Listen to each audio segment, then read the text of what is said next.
আমি আল্লাহ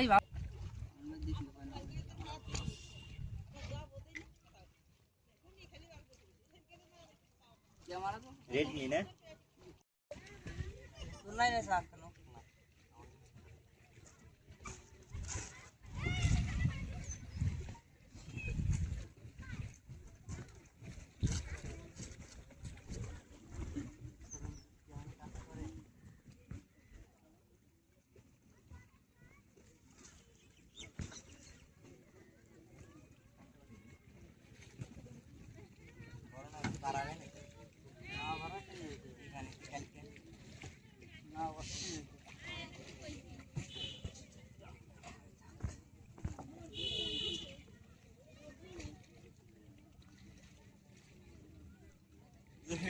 ক্যামেরা পারবেন না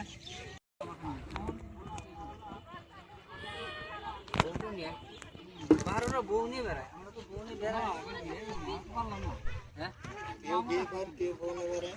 আমি বউ বউ কি জিনিস বউ নিয়ে বেড়ায় বললাম না না আবার না করছি না কখনো বেড়ালাম বিয়ের আগে বেড়াই নাই বিয়ের আগে প্রেম করছি ঘুরছি ফিরছি আমরা ও বিয়ের আগে তো এটা বউ ছিল না হ্যাঁ এটা আসছে এই হুঙ্গা না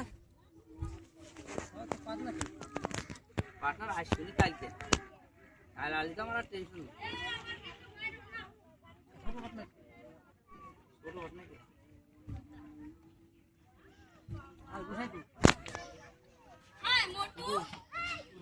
আমার মোটা নামলি তোর তুই মনে কর তাই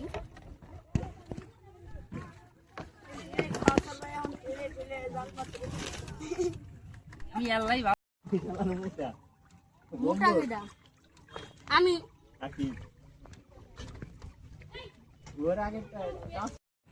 আমি এখন আছি পদ্মার পাড়ে। পদ্মার পাড়ের জীবনটা অন্যরকম। এই পদ্মা নদীতেই মানুষজন স্নান করে, মাছ ধরে। মাছ ধরার জন্য নৌকা এখানে কতগুলো, এখানে বেশ অনেকগুলো নৌকা সারি সারিভাবে সাজানো আছে। দেন পদ্মার পাড়ের জীবনটা সম্পূর্ণ অন্যরকম। দেখো পোলাপানি কিন্তু এই নৌকাটা নিয়ে টানাটানি করতেছে, আর এই লোকটা কিন্তু ওদেরকে নিষেধ করতেছে। তো তেমনই এক জীবন ধারণ করার জন্য পদ্মার পাড়ে চলে আসলাম। পদ্মা নদী যদিও এখন শান্তশিষ্টভাবে আছে, কিন্তু এক এক সময় এক এক রকম রূপ নেয়, সেটা প্রকৃতির উপর নির্ভর করে। ইনি কিন্তু নৌকাটা সম্ভবত এখান থেকে নিয়ে যাবে না কি করবে সঠিক বুঝতেছে না। একটা ডিজার টাইপের কিছু একটা যাচ্ছে, ডিজারই যাচ্ছে। অনেকদিন পর পদ্মা নদীতে ডিজারটা দেখলাম।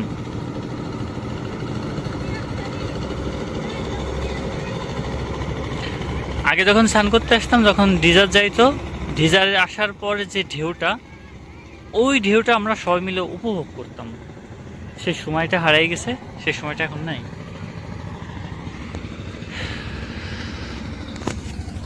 পরন্ত বিকেলে পদ্মা নদীতে এসে প্রকৃতির যে সৌন্দর্যটা, এইটা আমার কাছে অন্যরকম ভালো লাগার একটা ব্যাপার, যেটা আমি ফিল করি। খুবই ইচ্ছা আছে একদিন নৌকাতে করে মাছ মারা দেখব, মানে মাছ মারার যে জীবনযাপনটা তারা কতটা স্ট্রাগল করে ওইটা দেখব, কিন্তু এখনো হয়ে উঠতেছে না। তবে এখনো কিন্তু পদ্মা নদী খুবই শান্তশিষ্টভাবে আছে। তো এখন চলো আবার কাউসারের ওইদিকে যাওয়া যাক। খুবই অসাধারণ একটা বিকেল।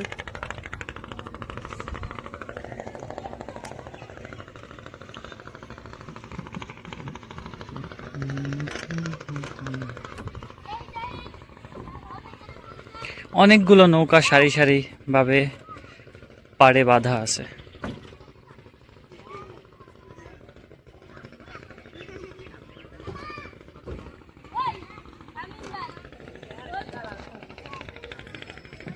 ও ভাই,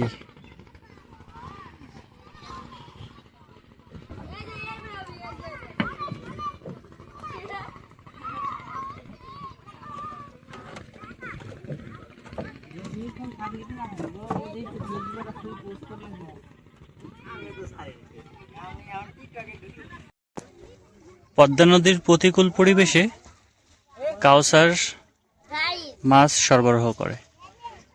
সেই ক্ষেত্রে পদ্মা নদীর যে ঢেউ, যে প্রতিকূল পরিবেশ, নাই ওরা এটা ভালো জানে। নাই তো গ্যারান্টি এখন পদ্মা নদীর পাড়ে নৌকাটা ভিড়াইয়া সারি সারি নৌকা এখানে বাঁধা আছে। তো কাউসার এখন জালগুলো গুছাচ্ছে, সম্ভবত আজকে রাত্রে জালগুলো ফেলবে। তো এইভাবেই কঠিন পরিশ্রমের মধ্য দিয়েই এইভাবে অনেক মানুষ জীবিকা নির্বাহ করে।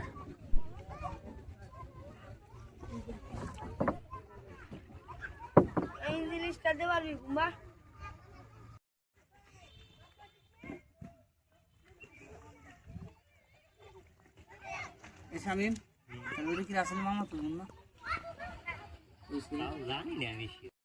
পদ্মা পাড়ে আসার পরে কাউসারের সাথে যখন কথা হলো, কাউসারের সাথে কথা বলে বেশ দারুণ লাগলো।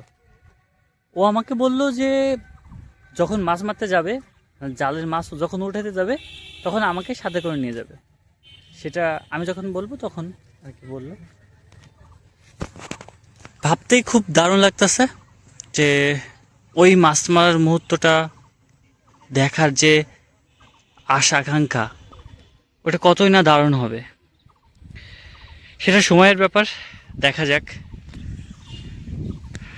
আর এখন পদ্মা পাড়ে একটু ঘোরাফেরা করে তারপর বাড়ির দিকে চলে যাব।